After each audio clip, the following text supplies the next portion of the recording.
Hello మా. ఏం చదువుతురు? చెప్పాలి నువ్వే. ఏముంది ఇగో అన్నం పెట్టిన. సండే స్పెషల్ మటన్ అదే కూర ఏం లేదు ఇవాళ. డాడీ డ్యూటీ పోయి ఇంకా రాలే 2:30 అయింది. ఎందుకు నాకు వెళ్తుంది ఏందేమో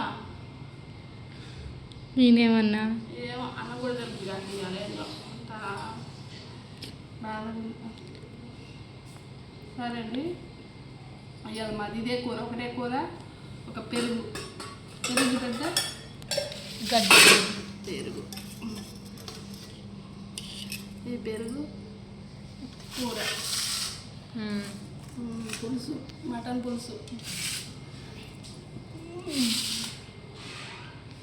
అలాగే కొంచెం వేసుకో మరి. సరే బాయ్ మరి. బాయ్ అండి, లైక్ చేయండి ప్లీజ్, సపోర్ట్ చేయండి ప్లీజ్. Bye bye.